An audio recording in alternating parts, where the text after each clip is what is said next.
Les Pays d'Auray et de Vannes s'inscrivent dans un territoire entre terre et mer.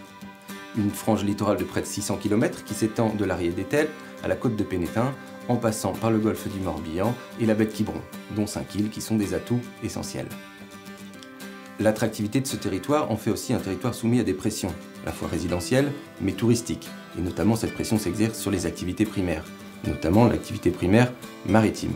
Nous souhaitons donc préserver et accompagner cette économie primaire. C'est pourquoi les Pays d'Auray et de Vannes ont porté une candidature commune et ont répondu à l'appel de la région sur la candidature FEAMP pour porter avec les acteurs locaux un vrai projet de territoire pour le maintien de ces activités et leur développement. Ainsi, nous avons pu bénéficier d'une enveloppe d'1,3 million qui va permettre de développer des projets innovants sur le territoire. Le programme DLL FEAMP Pays d'Auray, Pays de Vannes s'articule autour de 5 grandes thématiques. Premièrement, l'espace, le foncier, la qualité des milieux, l'attractivité des métiers, la valorisation des produits, savoir-faire et patrimoine, et enfin, le lien social. Afin de répondre à ces objectifs, le Pays d'Auray et ses partenaires vont avoir plusieurs rôles. Premièrement, essayer de favoriser l'émergence de projets qui vont répondre à ces objectifs. Deuxièmement, accompagner les porteurs de projets qui se présentent à nous et qui, du coup, ont une idée qu'ils veulent transformer en véritable projet. On les accompagne du début à la fin jusqu'au paiement de l'aide. Et enfin, troisièmement, on va mettre en réseau les acteurs du territoire en lien avec le programme. Et puis donc l'ADN quand même du programme européen, c'est d'ouvrir les frontières et donc d'aller jusque l'international. La dimension locale du programme DLL FEAMP est essentielle puisque c'est bien un programme qui est animé par les acteurs locaux pour les acteurs locaux.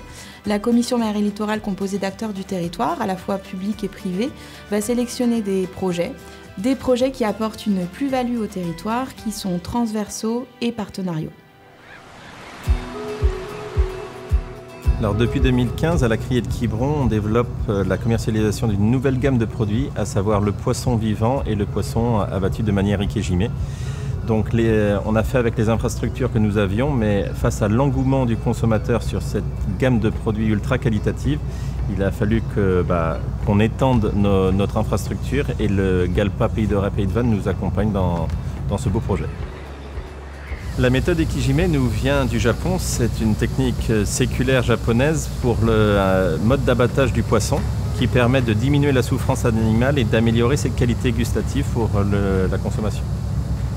Ce projet permet un développement économique complet en fait, de la filière pêche. C'est que non seulement c'est plus rémunérateur pour les bateaux, et ça apporte donc une notoriété à la place portuaire, tant auprès des marins que des marailleurs qui proposent ce produit haut de gamme aux consommateurs. Le GALPA Pays d'Auray Pays de Vannes en fait a un rôle indispensable pour nous Criée car il nous accompagne dans le montage du dossier pour obtenir les financements pour nos différents projets et nous permettent également de communiquer et d'avoir des échanges avec les autres GALPA sur nos projets, nos nouvelles techniques.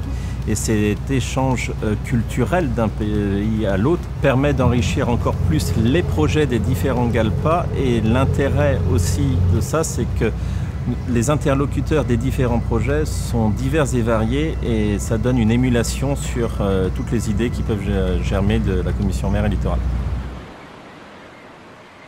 L'objectif de ce projet, c'est de créer un guide pour accompagner les professionnels de la conchyliculture quand ils ont des besoins d'agrandissement, de nouveaux bâtiments, dans un souci d'intégration paysagère et architecturale, et aussi dans un souci de maintien de leur activité sur le littoral.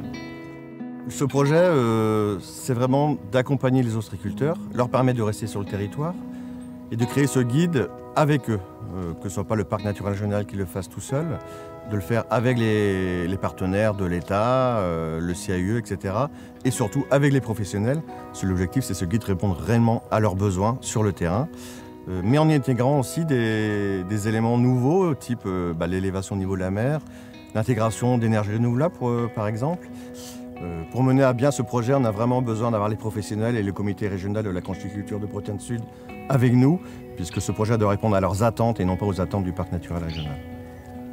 Ce projet de guide d'accompagnement pour les professionnels est fait sur le territoire du parc naturel régional, mais on a le souci qu'il soit transférable ailleurs en Bretagne ou en France. Là, je pense que le réseau des DLAL FEAMP en France peut être un très bon moyen de transférer ce projet et de voir comment il peut être appliqué sur d'autres territoires. Le comité régional de la conchyliculture est parti d'un constat. D'une part, certains projets ne voient pas le jour du fait de la complexité de la procédure. Et d'autre part, une certaine dynamique d'installation s'est installée, notamment un renouvellement de génération. Des opportunités se présentent et il est indispensable pour les professionnels d'avoir un guide afin de réduire le temps de traitement du dossier et de l'appliquer directement dans ce projet d'installation. L'intégration paysagère et architecturale va permettre aux professionnels de redorer leur image vis-à-vis du grand public. L'implication des ostréiculteurs dans ce projet DLAL FEAMP va permettre d'établir un pont avec les différents acteurs sur le littoral, notamment les associations et les collectivités. Je suis artiste sur le Pays d'Auray. Je suis à la base illustratrice et graphiste plus précisément. J'interviens en milieu scolaire ou en milieu institutionnel, tout public. Donc là, ce que j'ai essayé d'apporter par le biais d'ateliers en fait, de collage sur 2 écoles, c'est en fait de mettre à disposition une banque de données d'images aux enfants que j'ai réalisée à partir de documents d'archives sur la thématique de l'ostréiculture. Et avec cette thématique-là, je voulais créer de la poésie, créer de l'illustration et en même temps sensibiliser les enfants à la découverte ou la redécouverte d'objets ostréicoles oubliés, d'animaux du littoral en images gravures et du coup d'essayer de créer un peu un univers surréaliste sur la thématique de l'ostréiculture. C'est bluffant. En fait, le résultat, ça fait maintenant plus de 7 ans que je fais ce boulot-là en atelier extérieur et c'est bluffant. C'est tout le temps bluffant.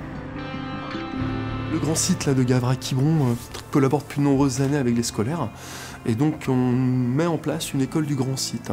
Et donc on va travailler sur le paysage naturel, paysage historique, paysage géographique.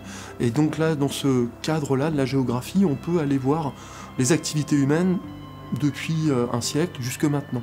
Donc là, les activités primaires ont toute leur place en fait dans cette étude du paysage.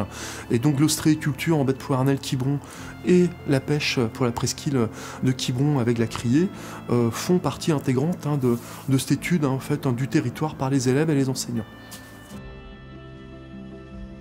Donc le GALPA Pays d'Auray, Pays de Vannes nous a permis déjà de monter le projet, déjà de pouvoir en amont voir vraiment ce qui était pertinent pour ces projets pédagogiques et de sensibilisation. Pendant le projet, on a pu être mis en réseau avec les acteurs, des ostréiculteurs ou des personnes liées au monde de la pêche. Et là, actuellement, pour finir le dossier, pour compléter tout ça, on a une aide technique de la part des techniciens du GALPA Pays d'Auray, Pays de Vannes, pour pouvoir concrétiser la démarche en fait.